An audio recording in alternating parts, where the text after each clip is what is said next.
Halo, selamat pagi, selamat siang, selamat sore, selamat malam. Perkenalkan, nama saya Francisca Kirana Gita Jayanti dan saya dari kelas PR21 Excellent. Hari ini saya akan menjabarkan mengenai apa saja yang sudah saya pelajari selama 7 sesi ke belakang bersama Miss Emil dalam pelajaran PR program. Oke, yang pertama kami membicarakan mengenai PR secara umum. Seperti yang sudah kita ketahui, banyak sekali definisi-definisi dari PR yang sudah dikemukakan oleh para ahli.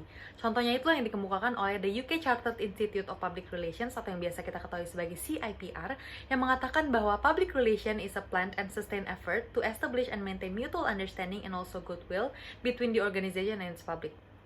Nah, fokus dari public relations ini sendiri adalah reputasi perusahaan. Nah, untuk mempertahankan dan juga mendapatkan reputasi yang baik, maka perusahaan ini membutuhkan upaya-upaya yang berkesinambungan dan juga yang direncanakan dengan baik. Upaya-upaya ini dapat berwujud aktivitas-aktivitas komunikasi yang dibagi menjadi 3, yaitu proyek, program, dan juga kampanye. Apa sih beda dari ketiganya ini? Oke, yang pertama adalah proyek. Proyek adalah aktivitas komunikasi tunggal yang dilakukan oleh perusahaan untuk mencapai objektif komunikasi perusahaan yang spesifik dan juga yang biasanya itu memiliki awal dan akhir yang jelas dan juga biasa dilaksanakan cenderung dalam periode yang singkat. Nah, yang kedua adalah program. Program memiliki arti yang lebih luas daripada proyek, di mana program ini bisa disusun untuk mencapai beberapa objektif sekaligus, dan biasanya program ini berjalan dalam waktu yang lebih lama daripada proyek. Program juga dapat berupa beberapa proyek yang dijadikan satu atau satu tema. Biasanya juga program ini dilakukan secara berkesinambungan dan terus-menerus untuk menjaga reputasi dan juga relasi dengan publik. Yang ketiga adalah kampanye. Kampanye ini adalah sekumpulan aktivitas yang direncanakan dengan baik dan memiliki objektif yang sangat jelas atau tujuan yang sangat jelas. Nah, kampanye ini juga dilaksanakan dalam waktu yang sudah ditentukan dan biasanya kampanye ini untuk menanggulangi isu-isu sosial atau isu-isu lain dalam masyarakat. Nah, nyatanya, pada saat menjalankan fungsinya, banyak sekali hambatan-hambatan atau kendala-kendala yang ditemui oleh seorang PR pada saat berkomunikasi. Contohnya itu adalah pesan-pesan yang tidak jelas, kemudian ada penyampaian pesan yang tidak baik, kemudian ada juga ketidakpercayaan publik atau audiens, kemudian ada juga pengetahuan yang kurang, dan lain sebagainya. Maka dari itu ada prinsip-prinsip yang harus selalu diingat pada saat berkomunikasi dengan pihak manapun. Yang pertama adalah truth atau kejujuran. Yang kedua adalah fundamentality. Yang ketiga adalah comprehensiveness. Kemudian ada relevance. Selanjutnya adalah clarity. Selanjutnya adalah timeliness. Kemudian ada konsistensi. Setelah itu ada accessibility. Selanjutnya ada responsiveness to feedback. Nah, yang terakhir adalah care. Nah, pada sesi berikutnya kami membicarakan mengenai bagaimana cara mengembangkan perencanaan strategi komunikasi yang baik. Nah, seperti yang sudah kita ketahui, setiap aktivitas yang dilakukan oleh perusahaan itu pasti memiliki tujuannya masing-masing. Tujuan ini dibagi menjadi 3, yang pertama reputation management goals, yang kedua ada relationship management goals, yang ketiga adalah task management goals. Reputation management goals ini fokus kepada reputasi perusahaan. Yang kedua, relationship management goals, itu berarti fokus kepada hubungan atau relationship antara perusahaan dengan stakeholders-nya atau publiknya. Yang ketiga, ada task management goals. Ini fokus untuk mencapai tujuan-tujuan tertentu atau menyelesaikan tugas-tugas tertentu. Nah, kenapa sih suatu program, suatu aktivitas ataupun kampanye itu harus direncanakan dengan baik? Karena segala sesuatu yang direncanakan dengan baik akan berjalan dengan baik pula. Maka tujuan dari aktivitas tersebut pun akan tercapai. Nah, apa aja sih elemen-elemen dari perencanaan sebuah program PR? Yang pertama adalah situation analysis atau kita analisis situasi. Nah, analisis situasi ini tuh untuk mendapatkan informasi mengenai organisasi itu sendiri dan juga keadaan di sekitar organisasi. Di analisis situasi ini juga kita mencari tahu kenapa sih perusahaan ini tuh membutuhkan program atau aktivitas-aktivitas PR lainnya. Contohnya, ada krisis yang menyebabkan reputasi perusahaan itu turun, atau misalnya ingin mendekatkan diri kepada konsumennya atau misalnya kepada publiknya yang lain. Nah, banyak banget alat-alat yang dapat digunakan untuk menganalisa situasi yang sedang terjadi di perusahaan. Contohnya adalah SWOT, kemudian ada Steeple, ada PESTEL, dan lain sebagainya. Nah, yang kedua ada objektif. Objektif ini sangat penting karena semua hal yang kita lakukan adalah untuk mencapai objektif atau tujuan dari kampanye kita, dari program kita, atau mungkin dari aktivitas komunikasi kita yang lain. Nah, alat yang bisa digunakan adalah SMART. Specific, measurable, achievable, realistic, and time. Kemudian yang ketiga adalah audience. Setiap kita membuat program atau aktivitas yang lain, kita harus mengetahui kepada siapa kita ingin berbicara, kepada siapa program ini itu ditujukan. Karena kalau misalnya kita tidak mengetahui audiens kita dengan baik, maka kita tidak tahu program apa yang tepat untuk kita laksanakan.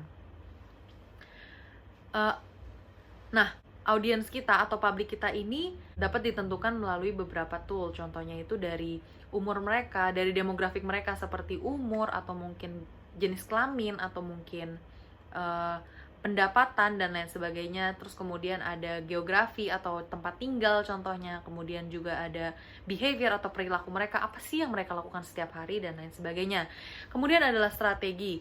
Nah, strategi ini itu adalah penjelasan bagaimana kita akan mencapai objektif kita. Strategi ini adalah pedoman dan tema-tema dari seluruh program yang akan kita laksanakan. Strategi ini juga adalah langkah-langkah yang kita lakukan untuk mencapai objektif-objektif yang sudah kita list sebelumnya. Nah, kemudian adalah taktik. Taktik ini adalah penjabaran dari strategi yang sudah kita tulis sebelumnya. Nah, contohnya itu misalnya strateginya adalah menggunakan media sosial seperti itu. Nah, kemudian di taktik ini kita menjelaskan media sosial seperti apa sih yang mau digunakan, apakah itu Instagram, atau mungkin Twitter, atau mungkin itu YouTube, seperti itu. Nah, kemudian ada key message. Key message ini adalah pesan inti yang ingin kita sampaikan melalui program dan aktivitas-aktivitas komunikasi kita yang lain. Key message ini sifatnya sangat penting, karena kita harus selalu mengingat apa yang sebenarnya ingin kita sampaikan kepada masyarakat. Maka dari itu, apa yang kita lakukan pun tidak akan jauh dari objektif juga key message kita. Nah, selanjutnya yang ketujuh ada timetable. Timetable ini adalah detail dari waktu-waktu di mana kita akan melaksanakan sebuah program. Misalnya kita ingin melaksanakan kampanye sosial media. Nah, di timetable ini kita harus menjelaskan kapan sih pertama kali kita ingin post konten pertama, kapan kita mau post konten kedua, kapan kita mau upload story, kapan kita mau adain giveaway. Kenapa timetable ini penting? Untuk memastikan seluruh aktivitas itu berjalan dengan lancar dan sesuai dengan waktu yang telah ditentukan. Jadi nanti pada akhirnya tujuannya juga dicapai tepat waktu. Kemudian selanjutnya ada budget. Tidak ada aktivitas ataupun program ataupun kampanye perusahaan yang dilakukan tanpa mengeluarkan budget sedikit pun. Maka dari itu, penting sekali untuk kita membuat perencanaan keuangan supaya pada akhirnya anggaran yang kita keluarkan itu tidak melebihi batas kemampuan organisasi. Budget ini juga dapat membantu kita untuk mencegah pengeluaran-pengeluaran berlebih yang sebenarnya tidak diperlukan. Yang terakhir, yang ke-9, ada evaluasi. Evaluasi ini sangat penting untuk mengetahui apakah program kita itu berjalan dengan baik atau tidak. Evaluasi ini adalah jawaban dari objektif. Misalnya di objektif tadi kita sudah menyatakan ukuran keberhasilan kita ini segimana. Nah, di evaluasi ini kita lihat nih, menurut ukuran yang sudah kita tentukan itu, program kita ini seperti apa? Apakah sukses ataupun ternyata biasa aja, atau misalnya malah gagal, seperti itu. Evaluasi ini juga penting untuk menjadi pertimbangan dalam melaksanakan program-program lain ke depannya. Nah, pada sesi keempat kita mempelajari mengenai teknik-teknik penelitian yang digunakan untuk merencanakan program dan juga mengevaluasi program. Ada 3 jenis objektif, yaitu yang pertama informational, yang kedua adalah motivational, dan yang ketiga adalah behavioral. Saat ini, praktisi-praktisi PR itu diwajibkan untuk dapat mengkondak atau dapat mengadakan sebuah penelitian. Nah, ada 2 jenis teknik penelitian. Yang pertama ada kualitatif dan yang kedua adalah kuantitatif. Yang pertama adalah kualitatif. Kualitatif ini adalah penelitian yang dilakukan dengan tanpa menggunakan data. Atau rata-rata hasilnya itu adalah kata-kata atau uraian.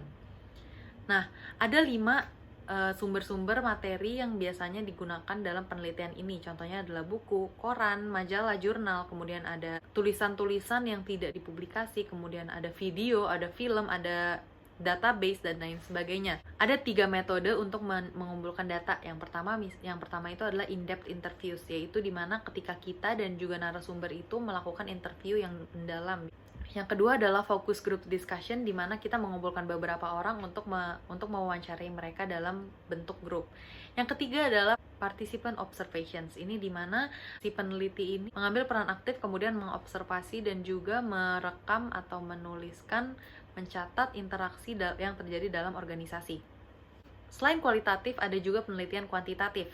Nah, penelitian kuantitatif ini kalau tadi yang kualitatif itu tidak menggunakan angka, kuantitatif ini diukur menggunakan angka.